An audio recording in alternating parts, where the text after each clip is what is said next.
বিসমিল্লাহির রহমানির রহিম। আপনাদের সামনে উপস্থিত হয়েছে একটি প্রতিবেদন নিয়ে কথা বলার জন্য। প্রতিবেদনটি আমি মূলত আজকে আপনাদের সামনে পুরোটাই পড়ে শোনানোর চেষ্টা করব। তো প্রতিবেদনটি প্রকাশ করেছে মানবজমিন। প্রতিবেদনের বিষয় হচ্ছে যে ডক্টর মোহাম্মদ ইউনূস আর মোদির যে বৈঠক হয়েছে, বৈঠকের পরে আওয়ামী লীগের ভিতরে একটি অসন্তোষ বা আওয়ামী লীগ শিবিরের প্রচন্ড হতাশ, সেই বিষয় নিয়ে একটি প্রতিবেদন করেছে মানবজমিন। সেই বিষয়ে রিপোর্টটি আপনাদের সামনে তুলে ধরার চেষ্টা করব। চলুন দেখি রিপোর্টটিতে কি বলেছে। রিপোর্টটির শিরোনাম এরকম যে ইউনূস মোদি বৈঠকের পর আওয়ামী লীগ শিবিরে প্রচন্ড হতাশা, মানবজমিন করেছে। চলুন রিপোর্টটি বিস্তারিত দেখার চেষ্টা করি।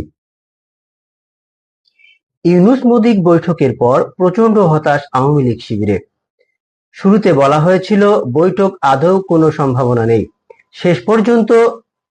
শেষ মুহূর্তে অনেকটা নাটকীয় ভাবেই বৈঠকটি অনুষ্ঠিত হয়, তাও ২০ মিনিটের স্থলে ৪০ মিনিট পৌঁছয়। যদিও বৈঠকে আহামরি কোনো ফলাফল আসেনি, তবে দুজনের সাক্ষাৎকার ছিল আলোচিত, রহস্যভরা। বৈঠকের আগে ভারতীয় সংবাদ মাধ্যমগুলো এক নাগাড়ে বলে আসছিল মোদি ইউনূসের সঙ্গে বৈঠক হওয়ার সম্ভাবনা নেই। এমনকি মোদি নিজেও যে টুইট করেছিল তাতেও বৈঠক সম্পর্কে কোনো আভাস ইঙ্গিত ছিল না।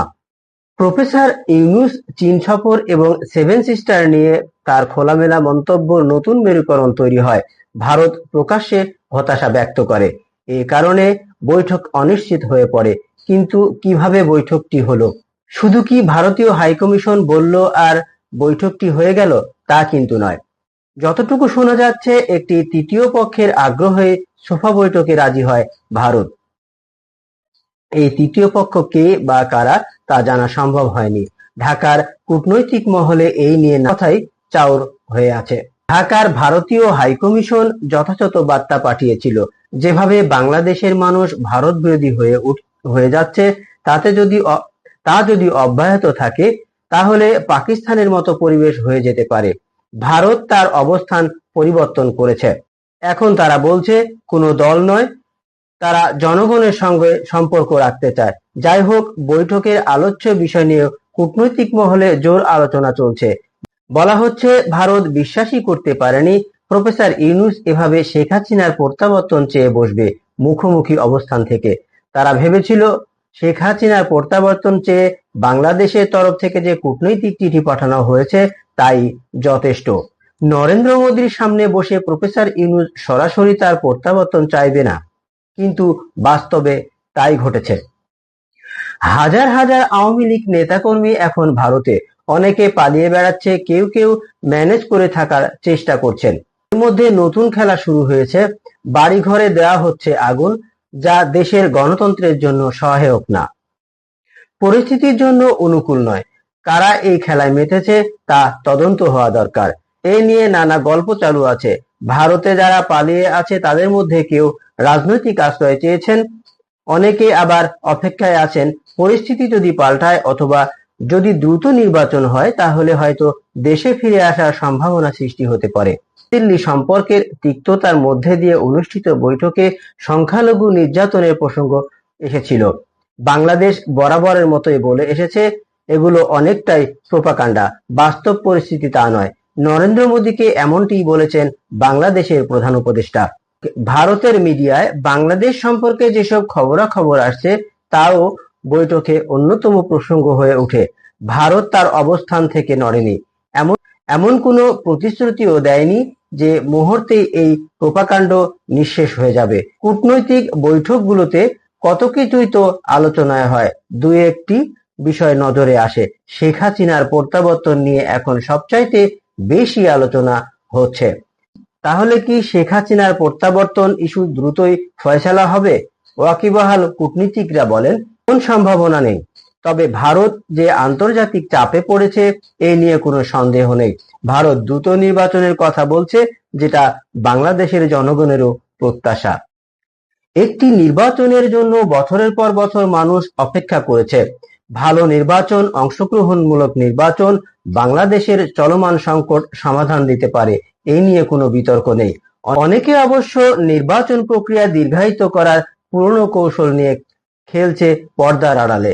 ওইদিকে বাংলাদেশ যে বদলে যাচ্ছে তার কিছু আলামত আন্তর্জাতিক মিডিয়াতে স্থান পাচ্ছে। নিউ ইয়র্ক টাইমসের প্রতিবেদন এক কথায় খারিজ করে দেওয়া হলেও বিষয়টি নিয়ে যথেষ্ট ভাবার কারণ যে রয়েছে এমনটাই বলছে বিশ্লেষকরা। আপনাদের সামনে যে প্রতিবেদনটি আমি তুলে ধরলাম এটি সম্পূর্ণই মানব জমিনের প্রতিবেদন। এই মানব জমিন যেভাবে প্রতিবেদনটি লিখেছে আমি ঠিক সেভাবে আপনাদের সামনে তুলে ধরলাম। আবার এই প্রতিবেদন নিয়ে পাঠকরা কিছু মন্তব্য করেছে, যে বিশেষ করে পাঠকরা মন্তব্য করেছে এই বিষয়টা নিয়ে, নির্বাচনের জন্য যে বাংলাদেশের জনগণ একেবারে মুখিয়ে আছে বা বাংলাদেশের জনগণ নির্বাচনে নিয়ে আগ্রহ অনেক বেশি, সেই বিষয় নিয়েই জনগণ কিছু পাঠক মন্তব্য করেছে। যে মন্তব্যগুলো আসলে আমি আপনাদের সামনে তুলে ধরার চেষ্টা করছি। চলুন দেখি পাঠকদের মতামত। এই মন্তব্যের জন্য অবশ্য সম্পাদক দায়ী নাই, সেটা এই পত্রিকায় বলে দিয়েছেন। আমি AU আহমেদের একটি মন্তব্য করছি আপনাদের সামনে। সাধারণ জনগণ দ্রুত নির্বাচন চায় না, সংস্কার চায়। প্রয়োজনে অনলাইন ভিত্তিক গণভোটের ব্যবস্থা করা যেতে পারে। সাধারণত গণভোটের চেয়ে খরচ অনেক কম হবে। ডক্টর মোহাম্মদ ইউনূস যথেষ্ট ভালোভাবে দেশ পরিচালনা করছে, সাধারণ জনগণ উপকৃত হচ্ছে। তিনি আরো কিছুদিন থাকলে জনগণের অবস্থা ভালো অবস্থানে পৌঁছাবে নিঃসন্দেহে। AU আহমেদ। আমি আরেকটি পড়ছি, এটি আশিক লিখেছেন। জীবনে এখনো জাতীয় নির্বাচনে ভোট দেওয়ার সুযোগ হয়নি, তারপরেও আমি আগে সংস্কার চাই, তারপরে নির্বাচন চাই। একজন সাধারণ জনগণ হিসেবে অনেক দেখলাম নির্বাচিত সরকার শুধু লুটপাটের মধ্যে আছে। আদতে দেশের ভালো জনগণের কিসে ভালো হবে তা তাদের ভূমিকায় সীমিত। আমি চাই আগে সংস্কার হোক, তারপর নির্বাচন। তাতে ডক্টর মোহাম্মদ ইউনূসের 2-4 বছর লাগলে লাগুক। আবার মিলন আজাদ লিখেছে গণভোটের আয়োজন করা হোক। সিরাজুল ইসলাম বলেছে যে election after death of professor Yunus. এরকম অনেকগুলোই মন্তব্য করেছে। এই মন্তব্যটা আমি আপনি একটু পড়ে শোনাতে চাই।